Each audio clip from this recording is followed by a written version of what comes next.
All right. Good afternoon. Thank you for coming. My name is Joshua Polk, and I'm an attorney with the Pacific Legal Foundation. This morning, the Pacific Legal Foundation filed a lawsuit challenging the Massachusetts practice of allowing municipalities and private investors to take valuable property to satisfy much smaller tax debts. This lawsuit was filed on behalf of Ms. Deborah Foss, who you'll be hearing from shortly. In 2015, Ms. Foss spent her life savings and the inheritance that she received from her mother to purchase a New Bedford property. Unfortunately, lingering health issues and unexpected expenses associated with the purchase, in addition to a renter who stopped paying rent, caused her to have some financial hardships. She missed a tax payment in 2016 of $3,748. In response, the City of New Bedford placed a tax lien on the property. In 2018, the City of New Bedford sold the tax lien to a private investor called Talladge Davis LLC for $9,626.19, which was how much Deborah owed at the time in fees and interest and the principal tax debt. That sale granted the right for Talladge to collect on the debt at a generous 16% interest, or alternatively foreclose on the home and take all of Deborah's life savings as a massive windfall for itself. The company immediately started foreclosure proceedings once it received the tax lien. Ms. Foss tried to ask the court for additional time to sell the property and satisfy her tax debt, but her request failed, and unfortunately she was not able to move forward with that plan to save the property. Talladge successfully secured a foreclosure judgment against Ms. Foss and took full title to her property, including a windfall of approximately $210,000 of Deborah's home equity. Talladge evicted Deborah on February 1st of this year, making her homeless in the middle of Massachusetts winter. The company then quickly sold her home for $242,000, and rather than simply keeping what it was owed, it took the entire profits as a windfall for itself and left Deborah with nothing. This practice, which we call home equity theft, is cruel, unjust, and unconstitutional. Massachusetts law currently allows municipalities to enrich themselves and wealthy investors at the expense of those suffering from financial hardships. This predatory tax practice violates both the United States Constitution and the Massachusetts Constitution. Of course, the government must be able to collect on tax debts. However, as a matter of constitutional law and basic human decency, it's not allowed to take more than what it's owed. Pacific Legal Foundation has been hard at work to end predatory, unconstitutional tax foreclosure systems in the 12 states where it's still legal to take valuable property for relatively smaller tax debts. For example, in 2020, PLF secured a victory in the Michigan Supreme Court for our client, Uri Raffaele, after the government took his valuable property and all the equity that he had built into it over a tax underpayment of $8.41. PLF has also assisted lawmakers in Montana and North Dakota to pass legislation to end home equity theft. Bills are also pending in California and Wisconsin that would end home equity theft there. It's time for Massachusetts to follow the lead of those and the 36 other states that manage to collect property taxes without allowing local governments and predatory private investors to steal equity from society's most vulnerable people. This can be accomplished through the courts with a case like Deborah's, or through the commendable efforts of Massachusetts legislators like those present here today. You're now going to, on one final note, Ms. Foss is taking steps to get back on her feet while we bring this lawsuit. She and her son have set up a GoFundMe and are hoping to get enough donations that she can find a place to live in the meantime while the lawsuit is pending, because as it stands now, she is currently homeless. You're now going to hear from one of PLF's former clients, Mark Muchachio, and then Deborah is going to tell you her story. After that, Chair Roy and Representative Vitola will also tell you about their efforts to end home equity theft in Massachusetts. Thank you very much for your time and attention.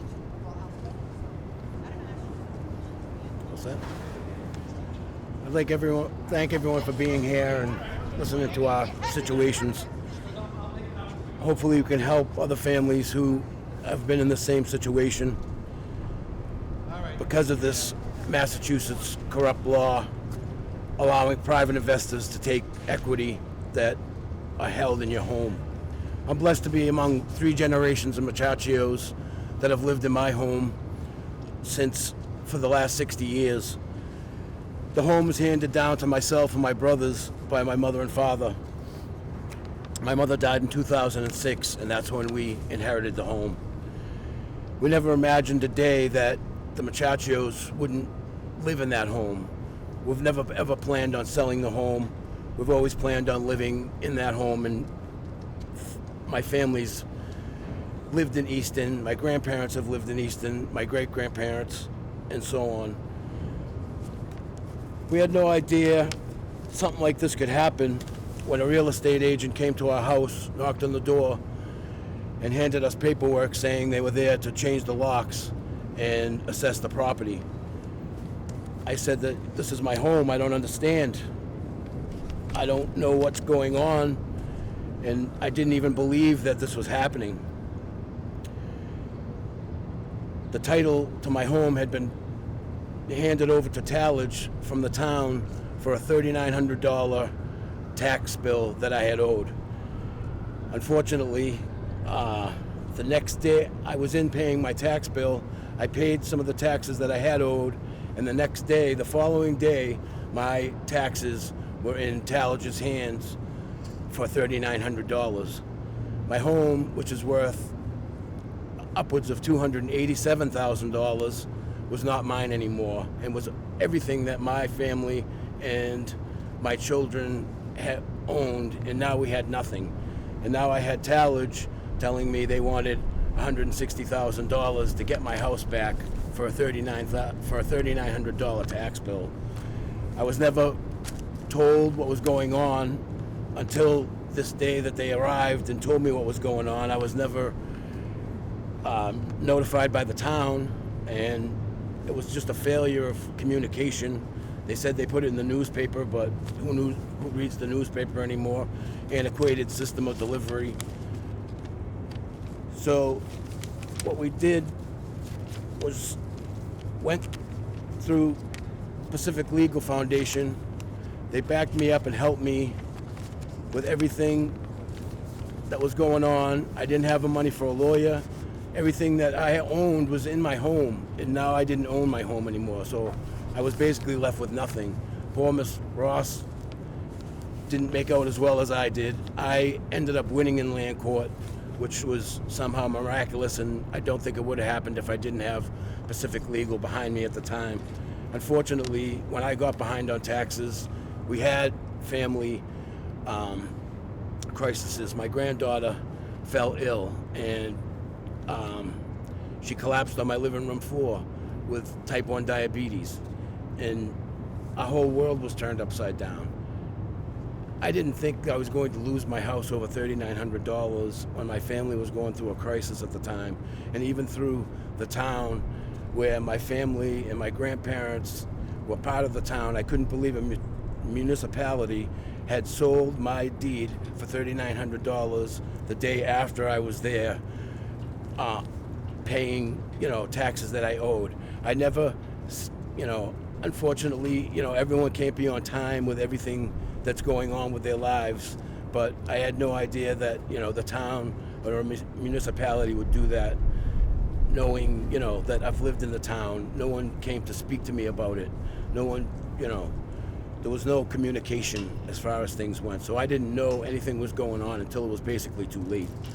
But thankfully, with the help of Pacific Legal being behind me, I think that was the only reason that I even won in land court. But I still had to pay $34,000 to Tallage, which I never got a bill saying, what was owed for taxes or anything. I just got, this is what you owe us, $34,000 and some change. I never got anything from land court, verifying, what was paid, what was taxes, what was paid to Tallage. At the time, I was just happy to be able to get the $34,000, which was a total miracle, which I never would have been able to do without my family and friends helping me get the money to get back on track and pay what I owed. It's just unfortunate that people have to go through this painful part of life, losing your home. Miss Foss has lost her home. I know the feeling. I was going through the same thing every day, trying to up against it, trying to find a way to save my house. Thank God I saved my house. I saved my house for my children, my granddaughter. I just want to thank everyone for coming out, and I just want everyone to know that, we need this predatory home equity theft in Massachusetts to stop. People don't deserve this kind of treatment. Thank you so much. Hi, my name is Deborah Foss, and I want to thank you to everyone here who came to support our lawsuit in ending predatory home equity theft in Massachusetts. Having the support of state representatives and Pacific Legal Foundation means a lot to me. I hope that we can all work together to prevent what has happened to me from happening to anyone else. I hoped that when I spent my life savings and inheritance to purchase my home in 2015, it would start an exciting new chapter in my life. But like so many others, my family isn't immune to financial hardship. I had to handle repairs to the house that were more expensive than I had anticipated, and when my upstairs tenants stopped paying rent, I was in dire financial situation. I could not pay part of my 2016 tax debt, so New Bedford initiated a tax taking, and 18 months later, the city sold the tax lien for my home to Talmadge Davis for $9,626, the amount I owed the city. Like Mark, I had never heard of Talmadge Davis before, but now they own my tax debts, and after never sending me a bill, they started foreclosing procedures on my home. During foreclosure, I pleaded for a 6 to 12 month grace period to sell my home and pay the full debt, but the court rejected my request, foreclosed on the home in September 2019, and handed title and ownership to Talmadge. My home was valued at around $241,000, and I owed only about $30,000, including taxes, interest, and attorney fees. But instead of returning the extra $210,000 in equity that I held in the home, Talmadge took my home and kept the equity I had in it, leaving me with absolutely nothing. This made my already dire situation much worse. After the foreclosure, Talmadge secured an eviction against me. In this past February, my worst fears came true, and I became homeless. Being left homeless in the winter, while still recovering from COVID, was excruciating for me, and it's still affecting my mental and physical health. To make things worse, I found out that Talmadge sold my house for $242,000 and kept all the profits. I still can't believe this happened to me. Like Mark said, I understand the government trying to settle debts that I owe, but giving away my home and all the money I held in it is cruel and wrong. That shouldn't be allowed to happen here or anywhere else. This has been an incredibly agonizing and traumatic experience for me, but I'm thankful that we're all here today to fight back against corrupt government-approved theft. It gives me hope that so many people care. I pray that by bringing this lawsuit and by standing here today with you all, talking about my story, we can put an end to this injustice for me and for anyone else affected. Thank you all again for coming. My attorneys are happy to answer any questions about my lawsuit.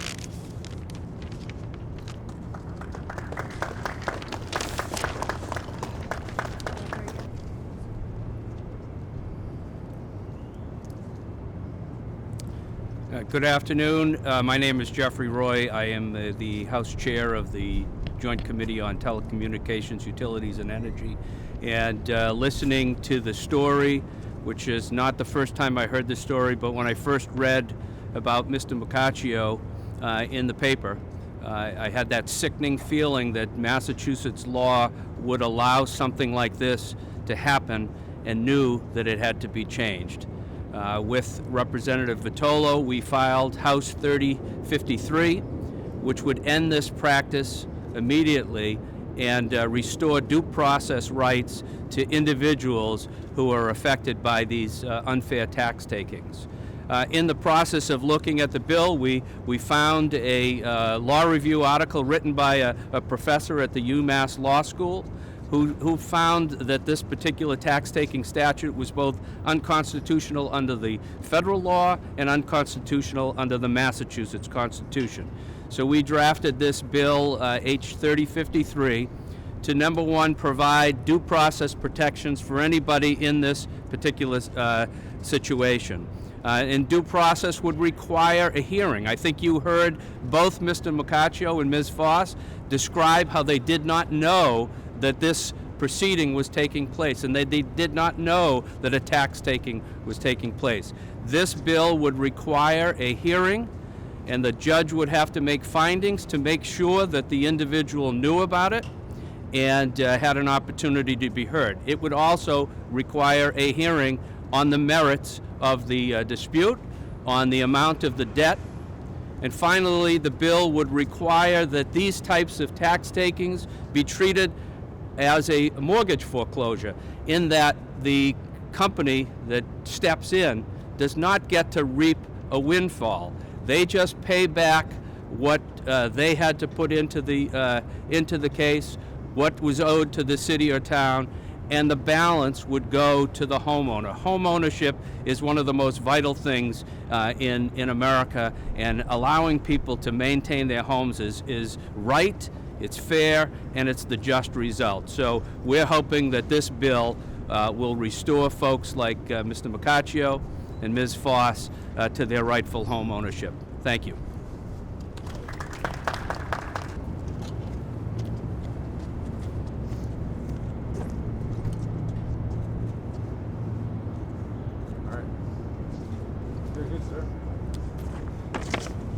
My name is Tommy Vitolo. I'm the Vice Chair of Election Laws, and as the last person to speak today, I will keep it brief. I begin by reminding my fellow politicians and civil servants that every person within our jurisdiction is a constituent, and therefore we have an obligation to treat them with kindness and with fairness. All organizations and individuals, including the government, are entitled to collect what they're owed, but not beyond what is owed. And in this context, homeowners must be obligated to make good on their tax bills. No less, no more. And that's why I filed this bill with Chair Roy. It's really a matter of simple fairness. We want our government to work for us and with us and be partners. The current law exceeds that expectation in a way that is harmful to our constituents. And the fix is actually quite easy. Treat these civil conversations like every other civil conversation where a debt is owed. And so I want to thank Chair Roy for his partnership, the Pacific Legal Foundation for your advocacy on this issue, and for everyone who has stepped up as an individual to point out this inequity and demand a fair solution. Thank you. Thanks so much, everybody. That brings us to the end of the... But I think that's okay now that Yeah. actually, step to your right, like I mean, your left, not the right. Okay. Yeah, now I got like the American flag in the background there. That's all.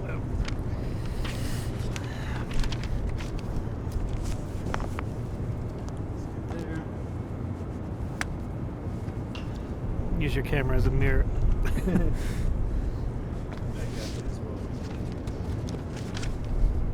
All right, thanks. I think the hair is a lost cause, but Alright,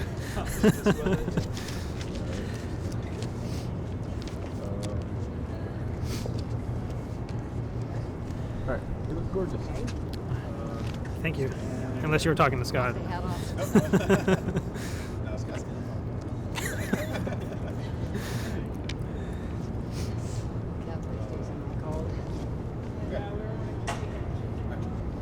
All right. Good afternoon, everyone. My name is Joshua Polk, and I'm an attorney with the Pacific Legal Foundation.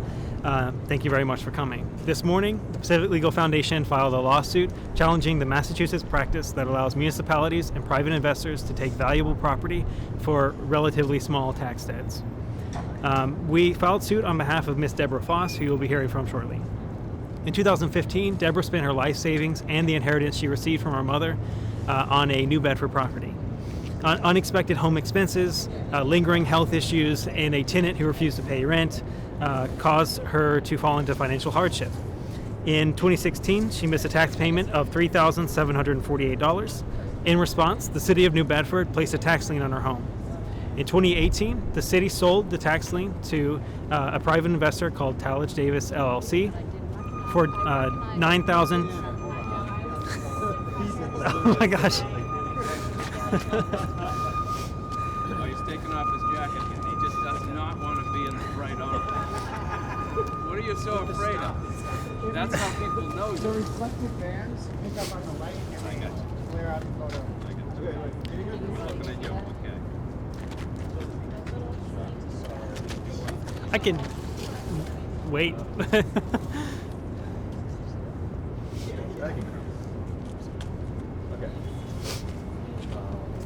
We're good, Josh. Okay. Take just like 10 steps forward from here. Okay. And see you. Okay. Still rolling. All right. All right. Good afternoon, everybody. My name is Joshua Polk, and I'm an attorney with the Pacific Legal Foundation. This afternoon, Pacific Legal Foundation filed a lawsuit challenging the Massachusetts practice of allowing municipalities and private investors to take valuable homes to satisfy smaller tax debts. We filed suit on behalf of Ms. Deborah Foss, who you'll be hearing from shortly. In 2015, Deborah purchased a New Bedford home with her life savings and the inheritance that she received from her mother. Unexpected home expenses, lingering health problems, and a tenant who refused to pay rent led Ms. Foss to fall into financial hardship. In 2016, she missed a tax payment of $3,748. In response, the city of New Bedford placed a tax lien on the property. In 2018, the city of New Bedford sold the tax lien to a private investor called Talladge Davis LLC for $9,626.19, which was how much Deborah owed in taxes, fees, and interest at the time. That sale granted the company the right to collect the tax debt with a generous 16% interest or foreclose on Deborah's home, taking the entire value of Deborah's life savings as a windfall. Deborah did not receive a bill from Talladge asking her to pay her debt. Instead, the company immediately initiated foreclosure proceedings. Ms. Foss tried to ask the court for additional time to sell her home and satisfy the debt with the proceeds, but her request failed. Talladge successfully secured a foreclosure on Deborah's home, and taking full title to the property, including a windfall of approximately $210,000 of Deborah's home equity. Talladge evicted Deborah on February 1st of this year, making her homeless in the middle of a Massachusetts winter. The company then quickly sold her home for $242,000, and rather than simply keeping what it was owed, it kept all of the profits as a massive windfall for itself. Deborah was left with nothing. This practice, which we call home equity theft, is cruel, unjust, and unconstitutional. Massachusetts law currently allows municipalities to enrich themselves or wealthy investors at the expense of those suffering from financial hardship. This predatory tax practice violates the United States Constitution and the Massachusetts Constitution. Of course, the government must be able to collect on tax debts, but as a matter of constitutional law and good governance, it cannot collect more than what it's owed.